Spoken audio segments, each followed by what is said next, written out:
अयोध्या की मिल्कीपुर सीट पर हुए उपचुनाव की मतगणना जारी है। यहां भाजपा ने बढ़त बना रखी है, सपा पीछे चल रही है। फिलहाल पोस्टल बैलेट, बुजुर्ग मतदाताओं और दिव्यांग मतदाताओं के वोटों की भी गिनती जारी है।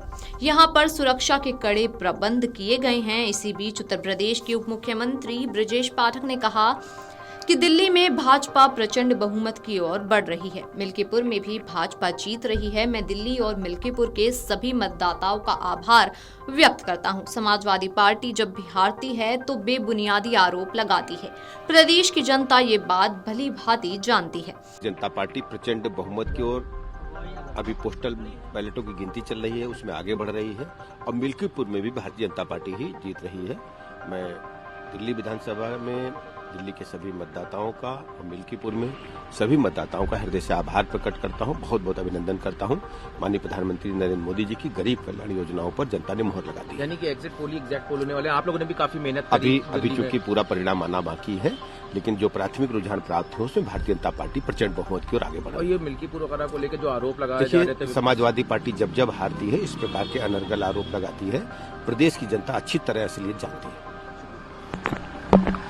वहीं समाजवादी पार्टी के सांसद अवधेश प्रसाद ने मिल्कीपुर उपचुनाव पर कहा कि मिल्कीपुर विधानसभा उपचुनाव की मतगणना चल रही है। भाजपा ने बेईमानी का रिकॉर्ड तोड़ दिया है। हमने कई बार चुनाव आयोग के सामने पूरी बात रखी। हमारी सारी शिकायतें चुनाव में साबित हो रही थी। भाजपा के गुंडे बूथ कैप्चर कर रहे थे, लेकिन चुनाव आयोग ने कुछ नहीं किया। इसके बावजूद भाजपा हारेगी, सपा का उम्मीदवार जीतेगा। विधानसभा उपचुनाव मिल्कीपुर जो मर्यादा पुरुषोत्तम राम की नगरी में आता है, मिल्कीपुर विधानसभा से आज मतगणना शुरू है। मुझे चिरतुल्य मतदाताओं पर, प्रभु श्री राम की कृपा पर, हनुमान जी की कृपा पर, माँ सरयू माई की कृपा पर और हमारे नेता माननीय अखिलेश यादव जी की कृपा पर यकीन और विश्वास के साथ मैं कह सकता हूं और कह रहा हूं कि भारतीय जनता पार्टी ने यूं तो बेईमानी का पूरा रिकॉर्ड तोड़ दिया गया। बता दें कि मिल्कीपुर सीट पर सपा और भाजपा के बीच कांटे की टक्कर है। अयोध्या की इस प्रतिष्ठापरक सीट के लिए भाजपा ने पूरी ताकत झोंक रखी थी। प्रदेश सरकार के 7 मंत्री और 40 विधायक यहां का मोर्चा संभाले हुए थे। खुद मुख्यमंत्री चुनावी दौर में 7 बार यहां का दौरा कर चुके हैं। बता दें कि मिल्कीपुर उपचुनाव में बीते 5 फरवरी के दिन मतदान हुआ था। मिल्कीपुर के उत्साही मतदाताओं ने रिकॉर्ड बना दिया।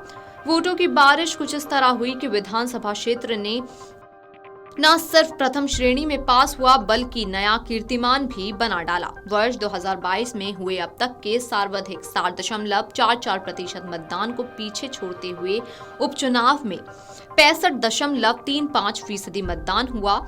उपचुनाव में सपा ने अवधेश प्रसाद के पुत्र अजीत तो भाजपा ने चंद्रभानु को मैदान में उतारा है। कुल 10 प्रत्याशी मुख्य मुकाबला सपा व भाजपा में ही रहा।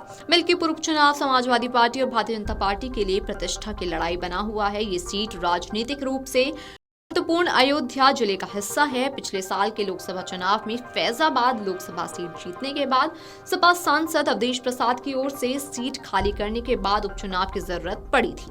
2022 के उत्तर प्रदेश विधानसभा चुनाव में मिल्कीपुर अयोध्या जिले की एकमात्र विधानसभा सीट थी जहां भाजपा हारी थी। Video desk अमरउजाला.com। अमर उजाला जीवांजलि के सारथी की मदद लें और महाकुंभ में स्नान जरूर करें।